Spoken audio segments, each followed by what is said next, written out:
तो हेलो दोस्तों, कैसे हो आप सब। आशा करता हूँ आप सभी ठीक होंगे। आज के इस वीडियो में मैं आपके लिए और भी 25 क्वेश्चन, बेस्ट 25 क्वेश्चन जो कि हमारे PYQs हैं और हमारे चैप्टर एनालॉजी चैप्टर जो कि रीजनिंग का चैप्टर है और बहुत ही इंपॉर्टेंट चैप्टर है। इससे लगभग अक्सर हमें 1 से 2 सवाल देखने को मिल जाते हैं अपने एग्ज़ाम में। और इससे पहले मैं इस चैप्टर के सेट 1 और सेट 2 करा चुका हूँ। ये अपना सेट 3 है, ठीक है।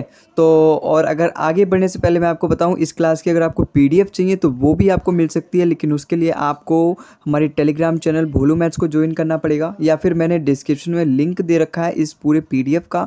आप जाके उस लिंक पे क्लिक करोगे, तुरंत आप इस PDF पे रीडायरेक्ट कर दिए जाओगे, ठीक है। और ये जो भी जितने भी मैं PYQs करवा रहा हूँ ना, इसमें सभी एग्जाम्स के इंक्लूडेड है, चाहे वो CGL हो, CHSL हो, CPO, MTS, Delhi police, railway, या फिर जितने भी ओलंपियाड्स होते हैं, अपने जो वनडे एग्ज़ाम्स होते हैं, उनके लिए भी ये वीडियो हेल्पफुल होने वाली है, ठीक है। तो अपनी कुर्सी की पेटी बांध लो, स्टार्ट करते हैं अपने क्वेश्चन की सीरीज़ को। हमारा पहला क्वेश्चन है, डर्मेटोलॉजी का रिलेशन दे रखा है स्किन के साथ। देखो, डर्मेटोलॉजी का मतलब होता है कोई भी स्टडी, है ना, जो भी हम स्टडी कर रहे हैं वो स्किन से रिलेटेड हो।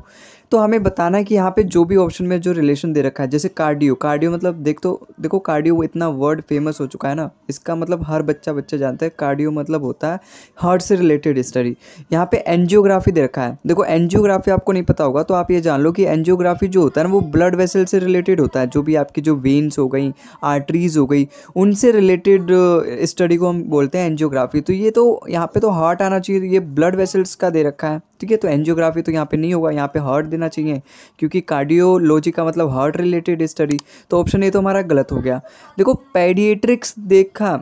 देखो, पेडिएट्रिक्स मतलब होता है बच्चों का डॉक्टर, है ना, बच्चों का डॉक्टर, या फिर बच्चों को जो बीमारी होती है, ज्वर बुखार, जो भी बच्चों में प्रॉब्लम्स आती हैं, है ना, तो उससे रिलेटेड अगर हम स्टडी कहते हैं तो उस वाली फील्ड को हम बोलते हैं पेडिएट्रिक्स। लेकिन यहाँ पे लंग्स दे रखा है तो ये भी गलत हो गया अपना।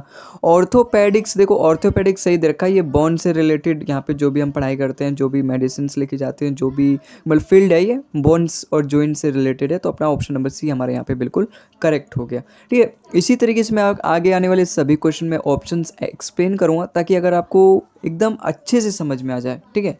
अगर आपको कोई क्वेश्चन समझ में भी नहीं आया तो ऐसा नहीं होगा कि आपको बिना वो समझे मैं आगे चलूँ, है ना। मतलब सारे क्वेश्चन को मैं अच्छे से एक्सप्लेन करने वाला हूँ। तो ऑप्शन C तो यहाँ पे करेक्ट हो जाएगा। ऑप्शन D में ऐसा कोई रिलेशन है नहीं कि इसकी यहाँ पे स्टडी दे रखा है और यहाँ पे उस फील्ड का नाम दे रखा है कि किससे रिलेटेड है। मेडिसिन और ट्रीटमेंट, भाई मेडिसिन ट्रीटमेंट के लिए यूज़ होता है, यहाँ पे कोई स्टडी वाली ये वाली जो रिलेशन है ना, जो एनालॉजी यहाँ पे दी गई है, वही सेम रिलेशन मुझे यहाँ पे ऑप्शन में देना चाहिए।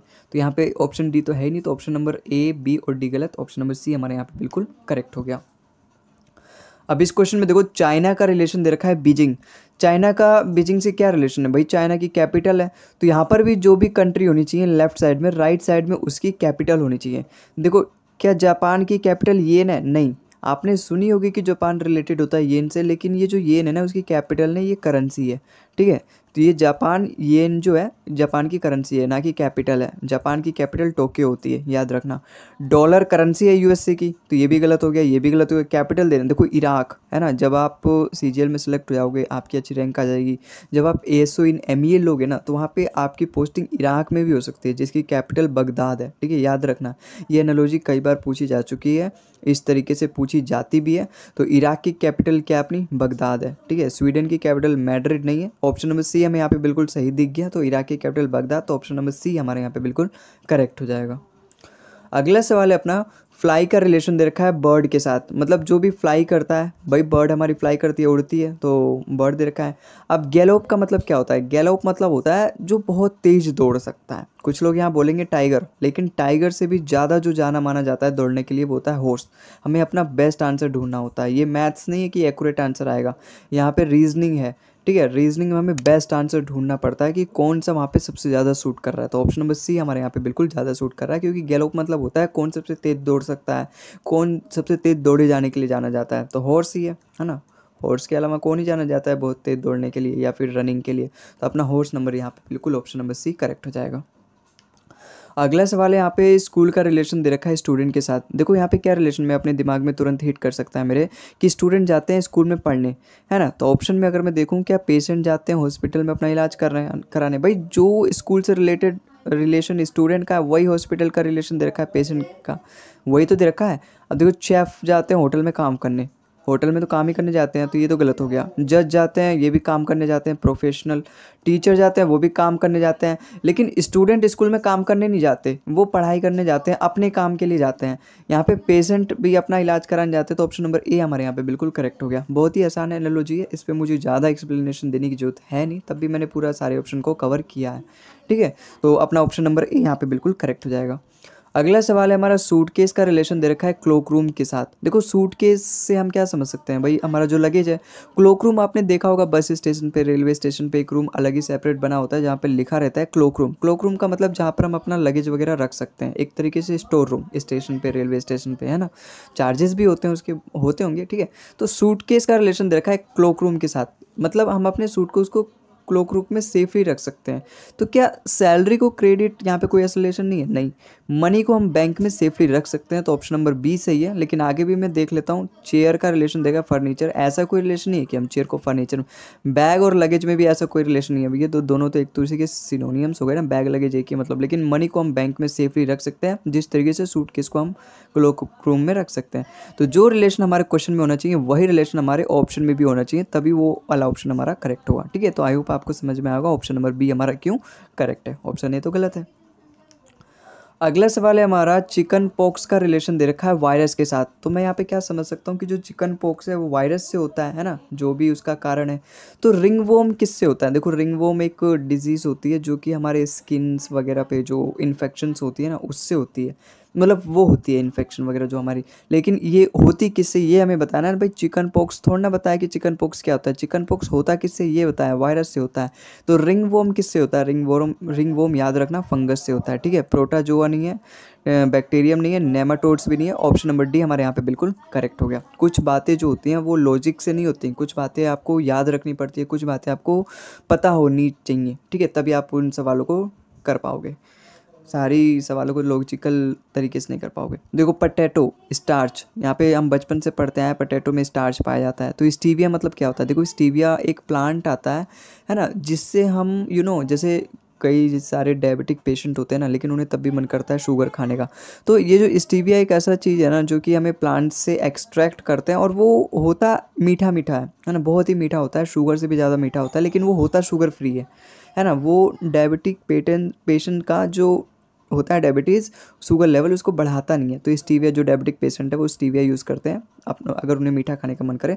तो ऑप्शन नंबर सी हमारे यहाँ पे बिल्कुल करेक्ट हो जाएगा। जिस तरीके से पोटैटो में स्टार्च पाया जाता है, उसी तरीके से स्टीविया हमारा शुगर के लिए जाना जाता है। मिल्क नहीं होगा, बटर नहीं होगा, सोल्ट नहीं होगा, ऑप्शन नंबर शुगर हमारा बिल्कुल करेक्ट होगा। शुगर मतलब चीनी। अगला सवाल है हमारा, सिमिलैरिटी का रिलेशन दे रखा है डिफरेंस के साथ। देखो दोनों एक दूसरे के अपोजिट हैं कि नहीं। सिमिलैरिटी मतलब सेम सेम, डिफरेंस मतलब अलग अलग। ट्रांसपेरेंट मतलब पारदर्शी, ट्रांसपेरेंट मतलब पारदर्शी, जो आर पार देखी जाए। तो क्लियर, क्लियर मतलब भी आर पार देखा जा सकता है। वाटर यहाँ पे नहीं बन रहा, लेक यहाँ पर नहीं जच रहा। लेकिन टर्बिड का मतलब, जब मैं आपको बताऊँ, टर्बिड का मतलब होता है धुंधला, दिखता नहीं है। क्लियर, क्लियर तो उसे हम बोलते हैं टर्बिड। मुझे अपोजिट ही फाइंड करना है भाई, ट्रांसपेरेंट मतलब क्लियर, क्लियर, तो टर्बिड मतलब धुंधला। तो ऑप्शन नंबर डी हमारे यहाँ पे बिल्कुल करेक्ट होगा, क्योंकि यहाँ पे एनालॉजी हमें अपोजिट दी है ना, सिमिलरिटी डिफरेंस, तो ट्रांसपेरेंट का टर्बिड हो जाएगा। अगला सवाल है हमारा, बटरफ्लाई का रिलेशन दे रखा है लेपिडोप्टेरिस्ट। यहाँ से मैं क्या समझ सकता हूँ? देखो किसी को अगर कुछ पता भी नहीं है ना लेपिडोप्टेरिस्ट मतलब क्या होता है, तो वहाँ पे बटरफ्लाई को देखते ही अगर बटरफ्लाई का रिलेशन इससे दे रखा है, तो ऐसे ही समझ जाएगा कि बटरफ्लाई की स्टडी से रिलेटेड है कुछ, कि अगर हम बटरफ्लाई की स्टडी को करते हैं तो उसको हम लेपिडोप्टेरिस्ट कहते हैं, ये ऐसा कुछ रिलेट हो सकता है। तो क्या क्रोमोसोम्स की स्टडी को करने वाले को बोटनिस्ट कहते हैं? देखो बोटनी जो होता है ना, वो प्लांट्स वगैरह से रिलेटेड होता है। जो एनिमल से होता है वो जूलॉजी होता है।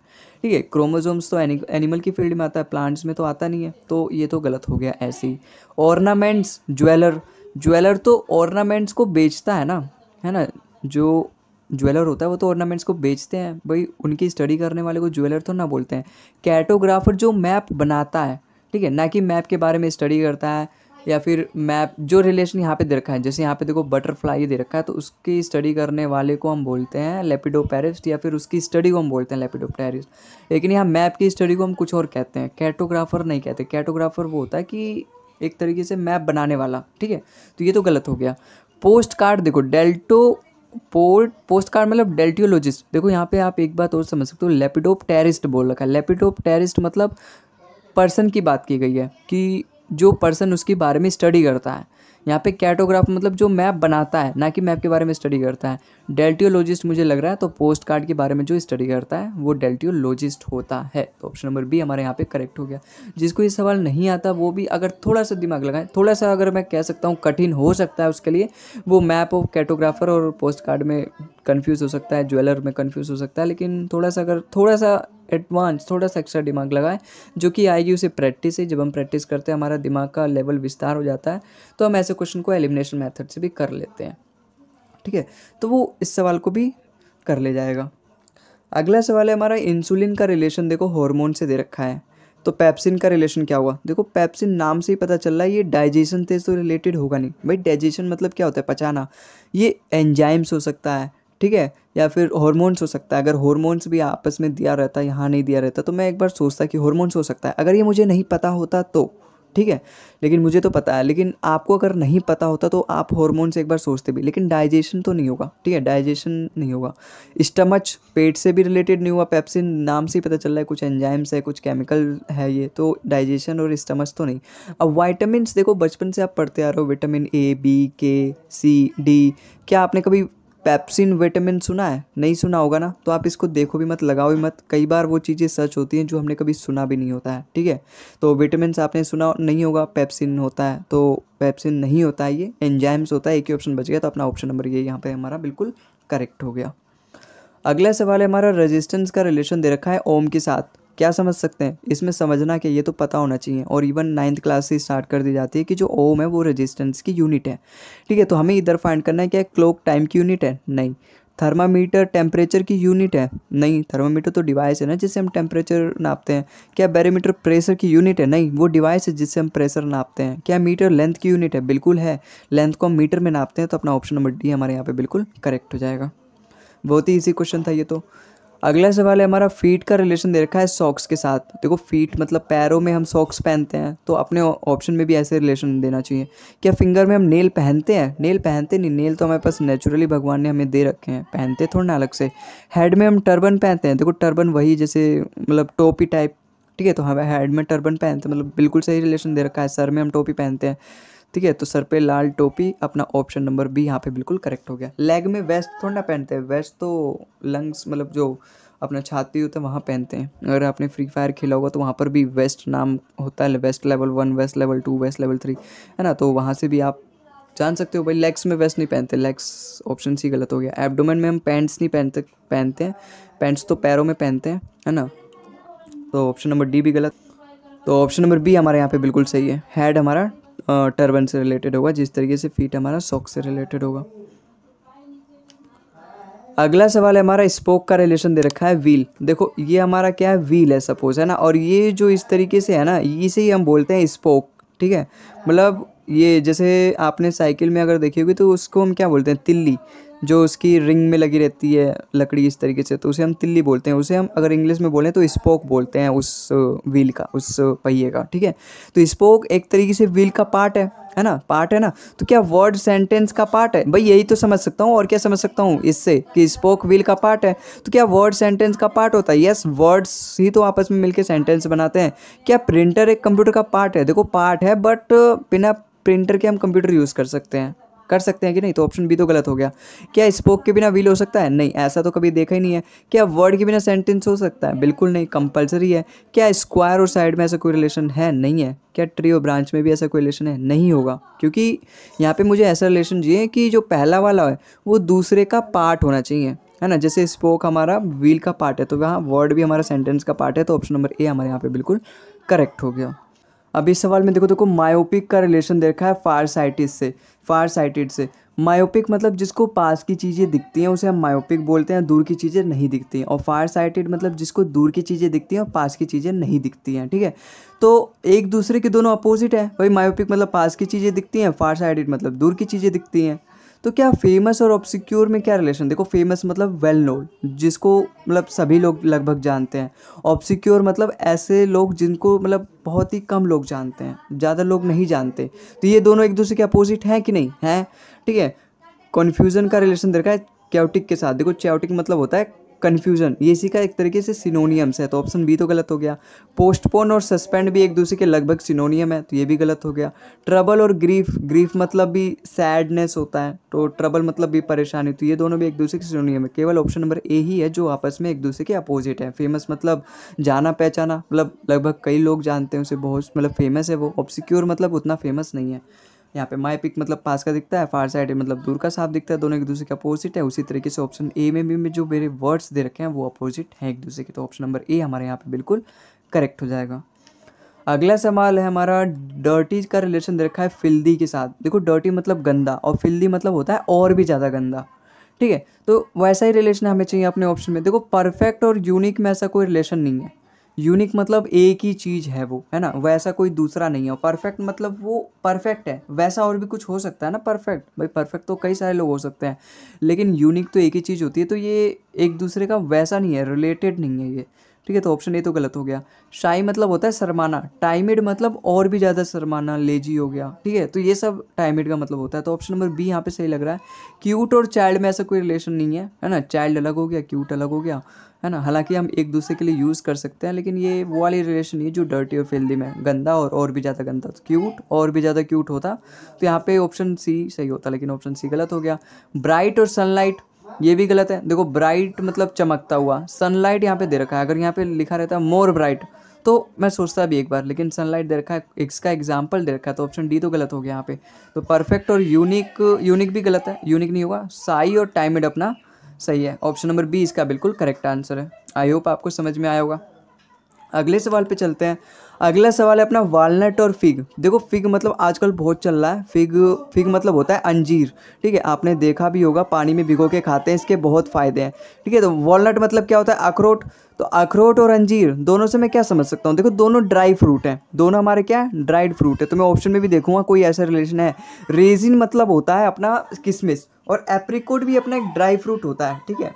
देखो यहाँ पे टर्मेरिक दे रखा है, अगर मैं ऑप्शन ए को अभी छोड़ूं और फिर अब अगर मैं अपने ऑप्शन बी में देखूं, टर्मेरिक मतलब होता है हल्दी, हल्दी स्पाइसेस है भाई। यहाँ पे देखो दोनों ड्राई फ्रूट दे रखा है, यहाँ पे स्पाइसेस दे रखा है, यहाँ पे स्पाइसेस लिखा है, यहाँ पे टर्मेरिक लिखा है। अगर यहाँ पे भी कुछ स्पाइसेस वगैरह का नाम दिखता तो मैं एक बार सोचता कि दोनों सेम कैटेगरी में है, तो ऑप्शन बी तो गलत हो गया। आलमंड और ड्राई फ्रूट दे रखा है, यहाँ पर भी अगर दूसरा ड्राई फ्रूट दे देता तो मैं एक बार सोचता हाँ ये सही हो सकता है, लेकिन यहाँ ड्राई फ्रूट दे दिया, ड्राई फ्रूट की जगह इसका एग्जाम्पल देता तो सोचता, तो ऑप्शन सी तो गलत हो गया। ऐसा फोइटिडा, देखो आपने देखा भी होगा, है ना, हींग को हम इंग्लिश में कहता है ऐसा फोइटिडा, तो ऐसा फोइटिडा और कैशिव नट तो दोनों अलग है भाई। कैशिव नट हमारा ड्राई फ्रूट होता है, ऐसा फोइटिडा तो एक स्पाइसेस में आता है ना, हींग तो स्पाइसेस में ही आएगा, मिर्च मसाला में ही आता है, तो ऐसा फोइटिडा तो हमारा गलत हो गया, ऑप्शन नंबर डी। तो ऑप्शन नंबर ए यहाँ पे बिल्कुल सही है, दोनों ही ड्राई फ्रूट हैं, रेजिन भी और एप्रिकोट भी, ठीक है। तो आई होप आपको ये सवाल भी समझ में आया होगा। अगला सवाल है हमारा, कार्डियोलॉजिस्ट का रिलेशन दे रखा है हार्ट के साथ, तो हमारा चिरोप्रैक्टर किससे होगा। देखो इसका करेक्ट आंसर होगा अपना जॉइंट से, ठीक है, स्किन से होगा नहीं। डर्मेटोलॉजिस्ट मैंने पहले ही बताया था, पहले क्वेश्चन में भी, फूड्स नहीं होगा, चेस्ट नहीं होगा, जॉइंट से रिलेटेड चिरोप्रैक्टर होता है, वो याद रखना तुम, ठीक है। कार्डियोलॉजिस्ट तो लगभग सबको पता होता है, हार्ट से रिलेटेड होता है, तो ऑप्शन नंबर डी हमारे यहाँ पे चिरोप्रैक्टर से रिलेटेड है, तो ऑप्शन नंबर डी हमारे यहाँ पे बिल्कुल करेक्ट हो जाएगा। अगला सवाल है हमारा, डायबिटीज़ का रिलेशन दे रखा है इंसुलिन के साथ। देखो डायबिटीज़ एक बीमारी होती है जिसमें हमारे जो ब्लड होती है ना, उसमें इंसुलिन की कमी होती है ना, मतलब एक्चुअली इंसुलिन क्या होता है, वो डायबिटीज़ को मेंटेन करता है, तो इंसुलिन की जब कमी होने लगती है तो हमारा शुगर लेवल इंक्रीज़ होने लगता है, डिक्रीज़ होने लगता है, तो उसी कंडीशन को हम बोलते हैं डायबिटीज़। तो अनीमिया क्या होता है, देखो डायबिटीज़ इंसुलिन की कमी से होता है, तो अनीमिया किसकी कमी से होता है, अनीमिया होता है ब्लड की कमी से, ठीक है। हार्मोन नहीं, यहाँ पे हार्मोन होता है, ठीक है, तो हार्मोन की कमी से भी नहीं होता, ब्लड की कमी से होता है, तो ऑप्शन नंबर सी हमारे यहाँ पे बिल्कुल करेक्ट हो जाएगा। अगला सवाल है हमारा, चाइना का रिलेशन दे रखा है युआन के साथ। देखो चाइना की कैपिटल बीजिंग होती है, लेकिन युआन उसकी करेंसी होती है, तो मुझे यहाँ पे जापान की भी करेंसी बतानी है, तो येन, ठीक है, तो ऑप्शन नंबर डी हमारे यहाँ पे बिल्कुल करेक्ट हो जाएगा। अपने पिछले क्वेश्चन में मैंने करवाया था अभी कुछ पिछले क्वेश्चन जहाँ पे चाइना का रिलेशन बीजिंग से दे रखा था, तो वहाँ पे जापान का रिलेशन येन दे रखा था, तो मैंने आपको वहीं पे बताया था कि जापान की एक करेंसी होती है येन, याद रखना, तो आपने याद रखा होगा, तो जापान की करेंसी येन है, ऑप्शन नंबर डी हमारे यहाँ पे बिल्कुल करेक्ट हो गया। देखो आपको कमेंट में बताना है कि आपके कितने सारे सवाल सही गए बिना सोल्यूशन देखें, ठीक है, तो ये चीज़ आपको कमेंट में बतानी है। इराक का रिलेशन दे रखा है दिनार से। देखो दिनार आपने कई बार वर्ड सुना है, अगर आपको ये नहीं पता कि इराक की करेंसी है तो कोई बात नहीं, लेकिन दिनार ये तो सुना है ना कि ये करेंसी है कोई सी, तो आप यहाँ से ये समझ सकते हो कि दिनार अगर यहाँ दे रखा है तो वो इराक की करेंसी होगी। तो म्यांमार की करेंसी क्या होगी, ये चीज़ आपको याद रखने वाली है, और ये चीज़ आप जीएस में पढ़ते हो कि म्यांमार की जो कैपिटल होती है वो आप कमेंट में बताओ, ठीक है। म्यांमार की कैपिटल क्या होती है वो आपको कमेंट में बताना है। और करेंसी इसकी मैं बताता हूँ, करेंसी ऑप्शन नंबर सी कयात इसकी करेक्ट आंसर हो जाएगा। जिस तरीके से यहाँ पे इराक की कैपिटल बगदाद देता तो म्यांमार की मैं कैपिटल बताता, है ना, ऐसे भी दे सकता है, लेकिन यहाँ पे इराक की करेंसी दे रखी है तो आपको म्यांमार की करेंसी बतानी है, जो कि ऑप्शन नंबर सी कयात हमारे यहाँ पे बिल्कुल करेक्ट होगा। तो याद रखना आपको कमेंट में क्या बताना है, कमेंट में आपको बताना है म्यांमार की कैपिटल, ठीक है। ठीक है, तो आगे चलते हैं। अगला सवाल है अपना, एक्सीडेंट का रिलेशन दे रखा है इंजरी के साथ। देखो एक्सीडेंट जब भी होता है तो उससे इंजरी होती है, तो क्या इन्फेक्शन से डिजीज़ होती है? बिल्कुल होती है। कोई भी इन्फेक्शन हो जाए तो उससे हमें बीमारी होने का चांसेस बढ़ जाते हैं। क्या फार्मर और हार्डवर्क में ऐसा रिलेशन नहीं है? इनकम और करप्शन में भी ऐसा कोई रिलेशन नहीं है। इनकम से करप्शन होती है? नहीं होती, वो करने पे होती है, होती थोड़ी ना। एक्सीडेंट से इंजरी होती ही होती है, इन्फेक्शन से डिजीज़ होता ही होता है। क्या पुलिस से फाइन होता है? नहीं, ठीक है। तो option number B C D गलत है, ऑप्शन नंबर ए ही हमारे यहाँ पे बिल्कुल करेक्ट होगा। अगला सवाल है हमारा, कोन का रिलेशन दे रखा है आइसक्रीम के साथ। देखो कोन के फॉर्म में एक आइसक्रीम होता है, यहाँ से मैं यही समझ सकता हूँ। तो बाउल किससे रिलेट हो सकता है? सूप से, सोप से, सिप से, या फिर ड्रिंक से? देखो सूप जो होता है वो रस्सा तहरी जिसको हम पीते हैं, जो चिकन वगैरह का होता है, तो वो बाउल से रिलेट हो सकता है, ठीक है। तो वहाँ पे बेस्ट आंसर हमारा ऑप्शन नंबर ए ही होगा। सोप नहीं होगा, साबुन नहीं होगा, सिप नहीं होगा, ड्रिंक भी नहीं होगा, तो ये सारे अपने ऑप्शन गलत हो जाएंगे। तो ऑप्शन नंबर ए हमारे यहाँ पे बिल्कुल करेक्ट हो जाएगा। अगला सवाल है हमारा, ब्रास का रिलेशन दे रखा है कॉपर के साथ। देखो ब्रास एक एलोय है। एलोय मतलब क्या होता है, जैसे एक मेटल होता है, ठीक है। एक मेटल नहीं, ये दो मेटल का, दो या दो से ज़्यादा मेटल या फिर नॉन मेटल का मिक्सचर होता है। देखो एक मेटल जब अकेला रहता है ना तो वो खुद को बहुत ज़्यादा लोनली फील करता है और फिर उस पर जंग लगने शुरू हो जाते हैं। तो इंसानों ने दिमाग लगाया, जब इस मेटल पे, इस लोहे पे बहुत जल्दी जंग लग जा रहा है तो क्यों ना मैं मिलावट कर दूं। मिलावट से उसकी शक्ति बदल जाती है, बढ़ जाती है। एक से भले दो से भले तीन।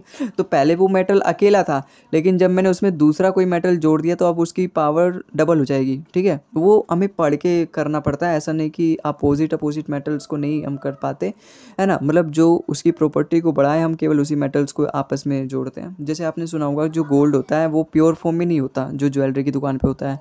जो प्योर फॉर्म में गोल्ड होता है 24 कैरेट का होता है, वो एकदम लिक्विड की तरह होता है, उसको हम छू के अपने हाथों से मोड़ सकते हैं।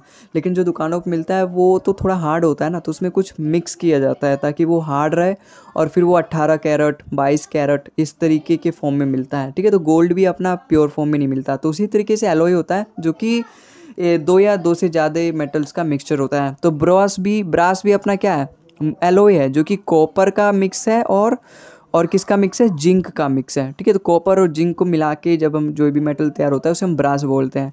तो वही रिलेशन हमें यहाँ पे बताना है। क्या क्रोमियम एक एलॉय है? नहीं, क्रोमियम एलॉय नहीं है। क्रोमियम अपने आप में एक सिंगल एलिमेंट है, ठीक है। सिल्वर भी अपने आप में सिंगल एलिमेंट है। एक्चुअली देखो इधर की तरफ एलॉय देना चाहिए, इधर की तरफ वो एलिमेंट देना चाहिए जिससे वो बना है, यहाँ पर यही समझ सकता हूँ मैं। तो क्या ब्रोंज, देखो ब्रोंज भी एक अपना एलॉय होता है, ठीक है। दो या दो से ज़्यादा मेटल से मिलके बना होता है। तो वो गोल्ड से नहीं मिलके बना होता, ठीक है। गोल्ड से, वो टिन से मिलकर बनता है या फिर कॉपर से, मतलब कॉपर और टिन, ठीक है। कॉपर और टिन दोनों से मिलके बनता है। गोल्ड से तो नहीं बनता। तो ऑप्शन नंबर बी भी गलत हो गया। देखो निकल एक अपने आप में कंप्लीट एलिमेंट होता है, सिंगल एलिमेंट होता है, एलॉय नहीं होता, दो या दो से ज़्यादा मेटल का मिक्सचर नहीं होता। आयरन भी अपने आप में कंप्लीट एक एलिमेंट है, सिंगल। तो ऑप्शन नंबर सी भी गलत। सोल्डर हमारा मिक्सचर होता है टीन और लेड का, टीन प्लस लेड, जिसे हम पीबी से डिनोट करते हैं, ठीक है। ये सब आपने क्लास 9th में पढ़ी होगी, और 9th में नहीं पढ़ी तो अभी आप जब जीएस की तैयारी करोगे तो उसमें ये सब पढ़ोगे, ठीक है। तो केमिस्ट्री में तो ऑप्शन डी हमारे यहाँ पे बिल्कुल करेक्ट हो जाएगा, ठीक है। सोल्डर हमारा एलॉय है जो कि टीन और लेड से मिलकर बनाता है, और टीन इसका बिल्कुल सही आंसर दे रखा है। तो ऑप्शन नंबर डी हमारे यहाँ पे बिल्कुल करेक्ट हो जाएगा। अगला सवाल दे रखा है हमारा, हार्ट का रिलेशन दे रखा है सर्कुलेशन के साथ। देखते ही समझ गया मैं कि हार्ट जो है वो सर्कुलेट करता है ब्लड को पूरी बॉडी में। तो किडनी का क्या काम होता है? रिप्रोडक्शन नहीं होता, रेस्पिरेशन नहीं होता, एनर्जी प्रोडक्शन नहीं होता, एक्सक्रीशन होता है ना, साफ सफाई करना हमारी बॉडी की। तो ऑप्शन डी हमारे यहाँ पे सही हो जाएगा, ठीक है। तो आई होप आपको सवाल समझ में आएगा। हालांकि कुछ समझ लायक है नहीं है, तो ऑप्शन ए बी सी हमारा गलत है। ऑप्शन नंबर डी हमारे यहाँ पे बिल्कुल सही है। अगला सवाल है हमारा, स्टैक का रिलेशन दे रखा है डो के साथ। तो बुल का रिलेशन बताना है हमें। यहाँ पे। तो इसका आंसर आपको बताना है, ठीक है, या फिर बता ही देता हूँ। चलो एक लास्ट आखिरी क्वेश्चन है। स्टैग मतलब होता है मेल डियर, ठीक है, स्टैग मतलब मेल हिरन, ठीक है, मेल डियर। और डो मतलब उसी का फीमेल वर्जन है, फीमेल डियर, ठीक है। तो बुल बुल का रिलेशन किससे होगा? बुल का रिलेशन होगा काव से। काव जो होती है वो फीमेल गाय है, और बुल जो है उसी का मेल वर्जन को बोलते हैं। तो काव और बुल आपस में अपोजिट जेंडर है, स्टैग और डो आपस में अपोजिट जेंडर है, ठीक है। ये पीछे PYQs में पूछा गया था, ठीक है। तो आई होप आपको ये सवाल भी समझ में आया होगा। तो आज की इस वीडियो को हम यहीं पे एंड करते हैं। मिलते हैं अगले वीडियो में एक और नए कंसेप्ट के साथ, कुछ और भी नए PYQs के साथ। अगर आपने चैनल को सब्सक्राइब नहीं किया तो सब्सक्राइब कर लो, आपको बहुत ही ज़्यादा फ़ायदा होगा, क्योंकि मैं इस तरीके से हेल्पफुल वीडियो अपने चैनल पर लेकर आता रहता हूँ, जिसे आप देखकर अपनी तैयारी को और भी ऊंची लेवल पे बढ़ा सकते हो, ताकि तैयारी कर सको। और PYQs तो मैं लेकर आते रहता हूँ, आप अपनी प्रैक्टिस उससे कर सकते हो, ठीक है। तो आई होप आपको समझ में आया होगा। जो भी आज मैं क्वेश्चन करवाया हूँ सब एकदम अच्छे से एक्सप्लेन किया हूँ। मिलते हैं अगली वीडियो में, लेकिन उससे पहले अगर आपको इस क्लास की PDF चाहिए तो आप हमारे टेलीग्राम चैनल भोलू मैथ्स को ज्वाइन कर सकते हो, जिसकी लिंक मैंने डिस्क्रिप्शन में भी दे रखी है, ठीक है। तो मिलते हैं अगली क्लास में, तब तक के लिए ta-ta bye bye and thank you for watching the video.